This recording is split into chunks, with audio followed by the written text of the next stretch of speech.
Vision 2040, the government plans to transform the country from a predominantly low-income to competitive upper-middle-income status, and energy is fronted as one of the key fundamental requirements to harness the country's opportunities and drive the industrial and service sectors.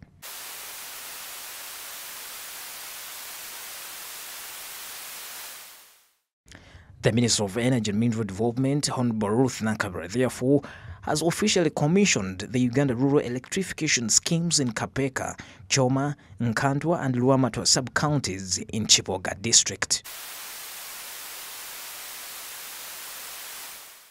It's happening in Chiboga, it's happening everywhere in the country, where the ministry divided itself to make sure that we have a look at these lines that have been established for quite some time, which is causing anxiety from the users, the consumers of electricity. And commissioning is part of the program in my ministry. Once you commission, then that means that the line has no issue. You've done the technical commissioning, the lines have no issue, the transformers have no issue. So we don't expect accidents. So the political commissioning is to interface with the consumers, again to see whether there are no political issues. The contractor left the ground without paying the people from the area whom we worked with. These are political issues. So when we come down to commission, we interface with the people.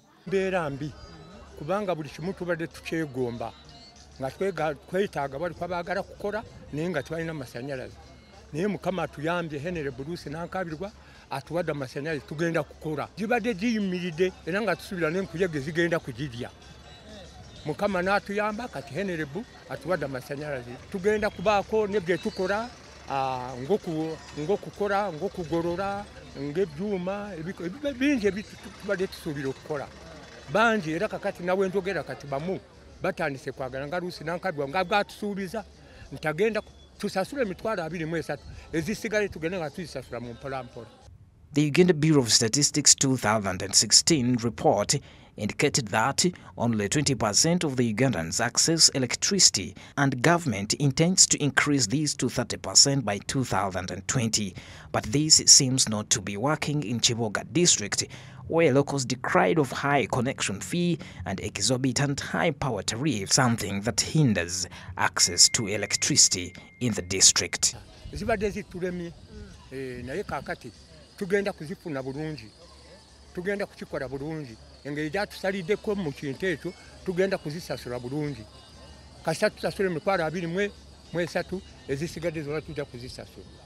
But what we are now working out is to make sure that we purchase the connection materials so that we embark on the free connection, and we are expecting a project from the World Bank that is going to help us.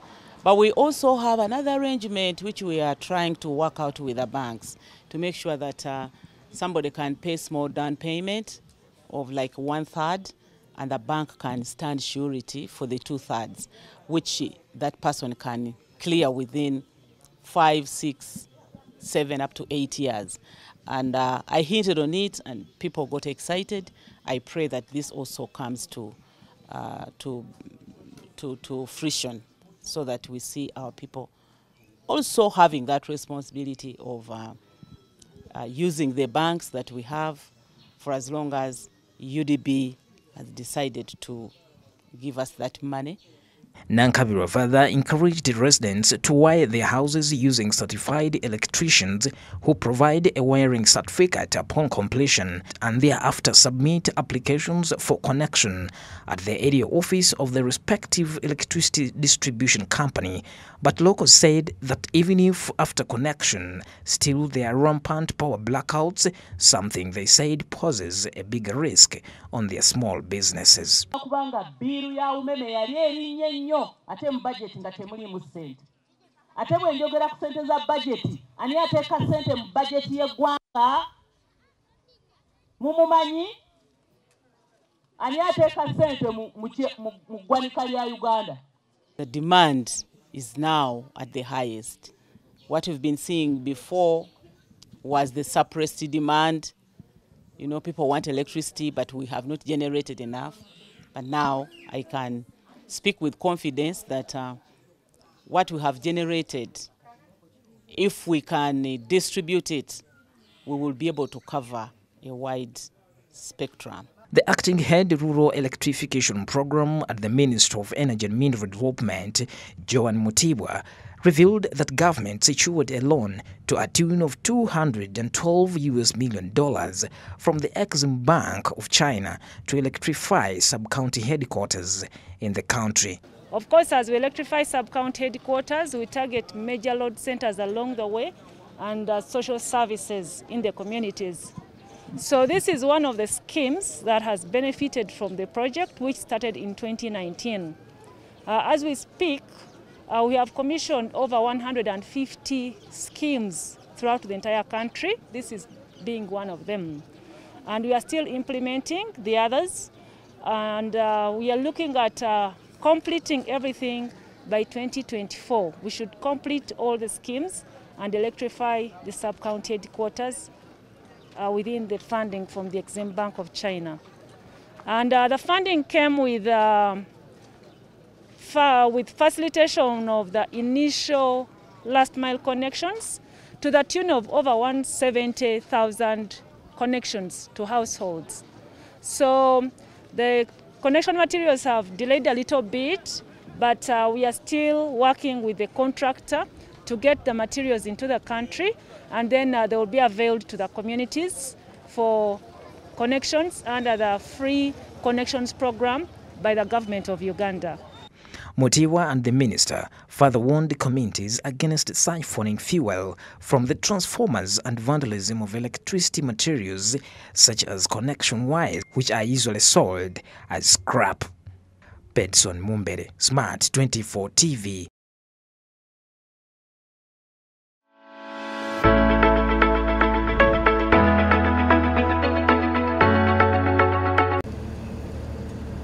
Let me hear 1, 2, 3, and all the boards. All the boards. There's all the boards. You see, historical boards. It's a 4 now here, and the 2 in district. At the confluence of the Red Sea and the Indian Ocean, the port links to both Addis Ababa, Djibouti Railway, the largest Chinese-financed infrastructure project in East Africa. A new international established by the consortium of Chinese investors headed by the China Merchants Group. China Merchants Group investment in the port is the foundation of its broader strategy to transform Djibouti into an international free trade zone. The $590 million Dorare multipurpose port project started in 2015 and was jointly financed by Djibouti Ports and the Free Zones Authority. The bulk terminal of the Dorale port can handle 2 million tons of cargo a year and offers space to 100,000 tons of fertilizer, grains, and warehouses for other goods. The break bulk terminal can also handle 6 million tons of cargo per year with 40,000 slots for vehicles. One of the traders of liquefied petroleum gas in East Africa stresses that one of the biggest challenges is that of logistics, of which they hope to solve by constructing a terminal to improve their value chain and market in Africa. In Djibouti, we want to do an expansion to our program. We want to build a terminal which can hold like 20 to 50,000 tons.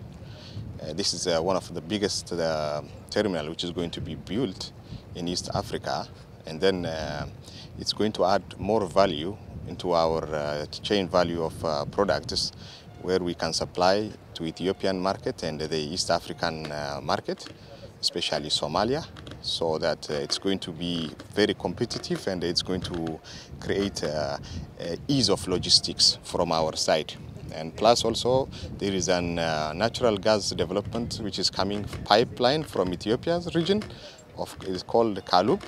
So probably in the next 3 to 5 years, it's going to be refinery is going to be completed. So it will have a significant value to our our value chain, so we can take the processed gas, LPG, from here back to Ethiopia again. Biggest challenge is that our logistic cost was very high because gas has to come through ISO tanks from Dubai or any other places like from South Africa or maybe from Saudi Arabia. When it comes in bulk, the logistic cost is going to be reduced significantly, close to like 50%, so people will afford it. And plus, this is an environmental friendly product, which the environment should not be used, what you call, or it should not be, we should not be harming our environment by using this renewable energy.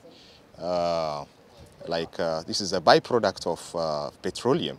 So instead, people use charcoal or firewood here in Africa. This will create like a harmonized system in reducing the environmental aspect of where which has already been degraded in all aspects of from the coastline to the hinterlands of this East Africa, as you can understand. For a landlocked country like Uganda, for them to be able to benefit from this, the CEO of the Free Trade Zone area has provided a solution for such countries to use consolidation partnerships and chain supply network. Country, once the cargo arrive at the port of the port of the entry, such as the air freight. Air freight is an alternative option to overland transportation. It saves much time, but everyone knows that the air tariff is higher, right? So our solution, our sea air solution is the consolidation, which means through consolidation, the cargo volume reaches an economic scale. The freight tariff will dramatically drop. New world-class infrastructure, Djibouti confirms its position as a major trading hub for the continent. They are proud to show the world their capacity to deliver major infrastructure projects. Ronana Habwe, Smart 24.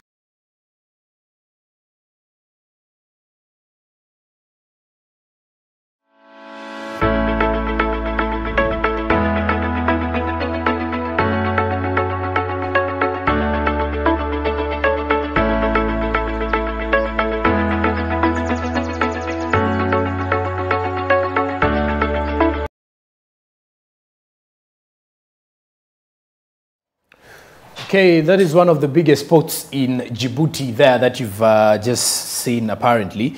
And so when you look at most of the situations coming in from African countries in regards to boosting most probably some of the issues to do with trade, importation and exportation, and so is the Djibouti's Dorale multipurpose port. The Dorale multipurpose port is the core of the extensive investment in Djibouti by China Merchants Group, that is the CMG.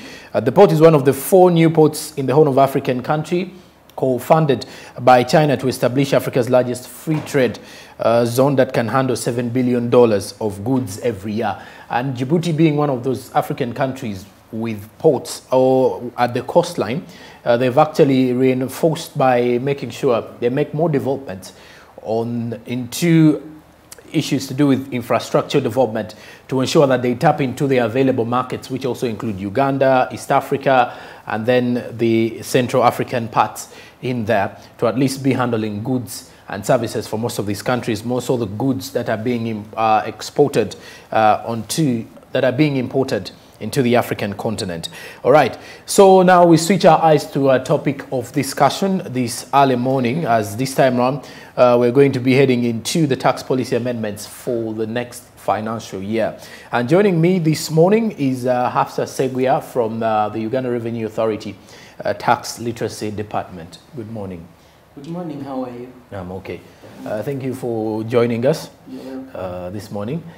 So if you out there would at least want to know, who do we have today morning?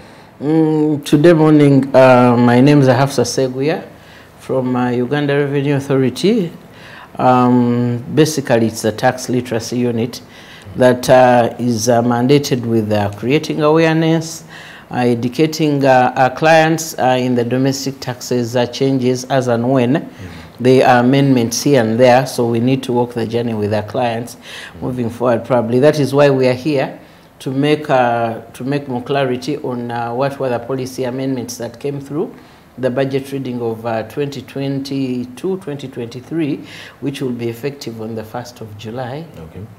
Yes. All right. And if you're just joining in, on the 30th of March 2022, the Uganda's Minister of Finance, Planning and Economic Development, Matia Kasaija, did table before Parliament the tax amendment bills 2022.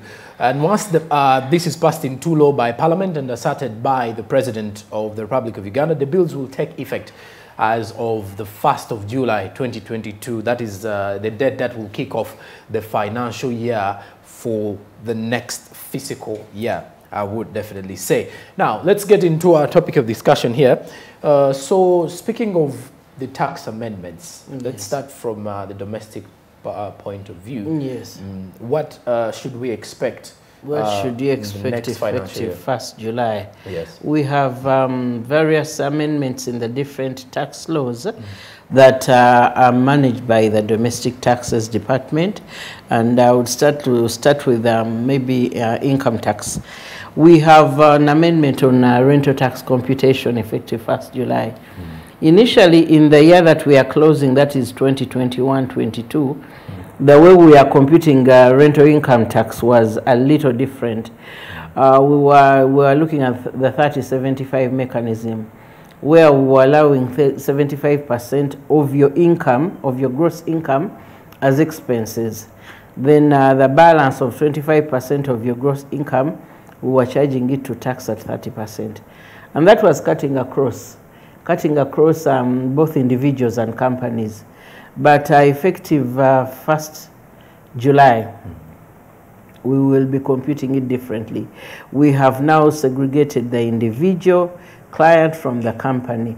So for the individual, we are basically reintroducing the threshold that was there. Okay. Initially, we had a threshold of 2,820,000 for individuals, and we are reintroducing it, implying that if you do not collect as your gross income from rents, if you don't collect exceeding 2,820,000, that means you will not pay any tax. Right. But whatever is in excess of 2,820,000 is what I will tax at 12%. And that is it. Okay. And when it comes to companies, definitely we'll look at what is their gross rental income for the year. Okay. Then we allow them 50% as in expenses. Okay. These companies depend on, it doesn't depend on whether it's a foreign-based company or a local investors company. What happens if it's a company that is sourcing rental income from within the country? Okay. The taxing rate is the same. Okay. Because the sourced income is within the country. Okay. So what happens, we allow them 50% as in expenses. Then the balance of 50% of your gross income will charge it to tax at 30%. Right. So that is what we are going to do effective 1st July for the year that is coming. So we would like to make our clients more conversant of how we are going to compute, so that when the year begins, as you're giving us your provisional return, you will be expectant of what the taxes will be and how they're going to be computed. But lucky enough, whenever an amendment of such a sort is produced within the budget, what we do is we tailor our template, our rental tax template, to auto-compute for you, but in this manner. So we just want you to get aware that effective 1st July, the computation mode will change. So that is where I wanted us to be more clear. Okay. And maybe the other amendment in income tax is extension of the Bujagali hydropower project, the exemption for 1 year.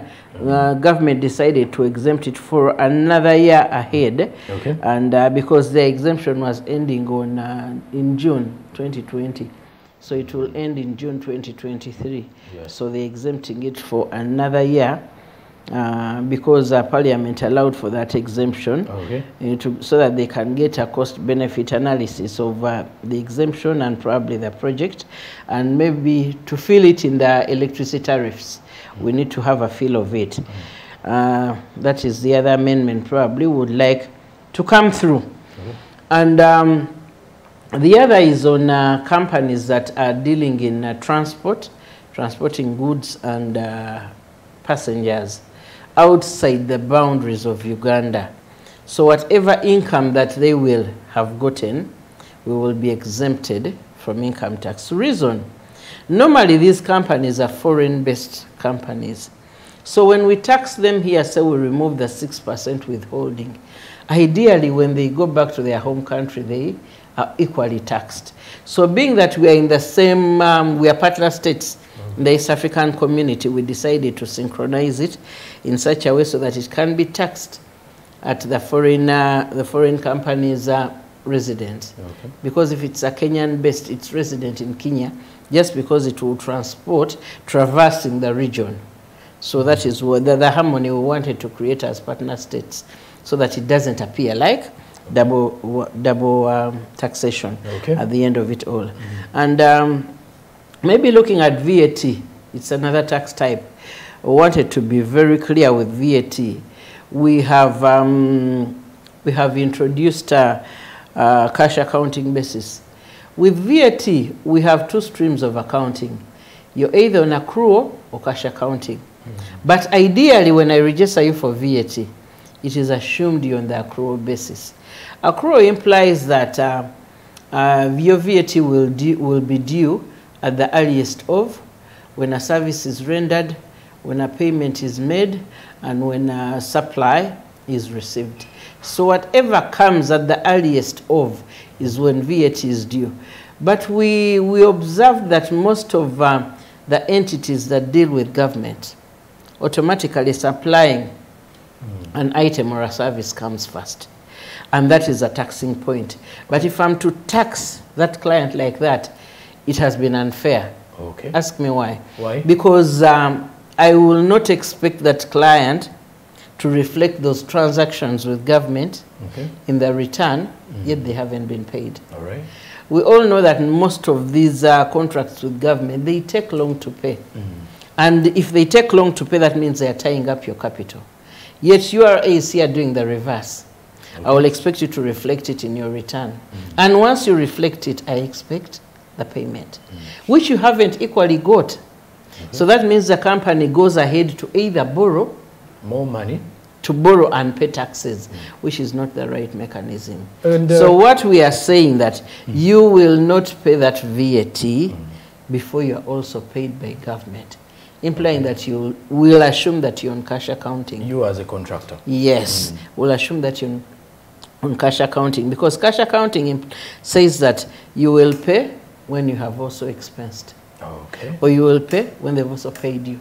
But is it if you put it in a perspective, according to the taxman URA, is it a better option? It's a better option for suppliers than for the revenue collector. Yes, than for the revenue collector, because we'll also add a voice to monitor the payments, because they're coming from government. Say if you supplied a particular ministry, we have a upper hand to follow up. So we can definitely liaise with the ministry and know probably when the payments are coming out. Because instead of squeezing you, because you don't have the taxes to pay. If you could be aware, there are some government contracts that haven't been paid for the last close to 2 years. People haven't been paid. They are waiting for government to release. So they are only getting loans to clear off the taxes, which is unfortunate. So that is why this amendment is coming in good spirit, to create harmony, to ensure that the client has some cash flow with them, than removing the cash flow in terms of taxes. Yet it's not their fault that the government they supplied, probably the government ministry they supplied, hasn't yet paid, because when they are to pay, the monies come from the consolidated account. Because it couldn't be the fault of the ministry themselves, they are waiting for an allotment from government, which hasn't been done. So equally, they'll tell you, hold on, hold on, hold on. Yet the obligation for you to file and declare has already arisen. So that means I'll end up even penalizing you for what is not right. So this is why this particular amendment came in good faith, to see that we can see how suppliers can get some cash flow, can have harmony, until they are paid for whatever they supplied. Okay, I would also want to understand something here as well. When you've mentioned something about some of these contractors, just recently, when Uganda Revenue Authority was having an engagement with some of the top taxpayers, was this some of the key things that was highlighted that they are facing in regards to remitting taxes? Exactly, they talked about it. I think let me understand that it's the same engagement that was in Speak Resort Munyonyo. Exactly. Yes, they pointed it out that we are getting difficulty. Fine, you would classify us as large, but we also get difficulty when we supply. At times they take long to pay us, and we need to juggle around and see that we meet our obligation of filing and paying. But however, we are not yet paid. Okay. Yes. So it was one of those... It was one of those, because definitely we needed to hear them out. Okay. There were a number of issues, but amongst the issues that came out, then we needed to see how to front it, because it's not the first time they're talking about it. Even other clients who are not in the large sector, who are in the medium, the micro, also still the same exactly, okay. Because anybody can supply government. It depends on what magnitude, but you can supply government. But it's a pain when they take long to pay you, most especially if you're VAT registered. Because with VAT we expect a return at the time it's supposed to come in with full declarations. So as you declare the transactions, I will expect the subsequent payment. All right. And if it doesn't go through, it may call for a penalty, it may call for an interest that you haven't paid this much for this time. So it's a little... Okay. And after the break, we have more bigger questions to answer here, more conversations coming up after. We are still looking at the tax policy amendments for the next financial year, 2022-2023, and of which is kicking off 1st July for the financial year that is starting, as we are ending with this financial year on the 30th of June. So after the break, one of the other questions is we'll be trying to understand whether small scale businesses or people owning small shops, or you have your small, you're renting your small shop in an arcade, are you supposed to pay VAT? Those are some of the bigger questions that we're going to be discussing here. Stick around.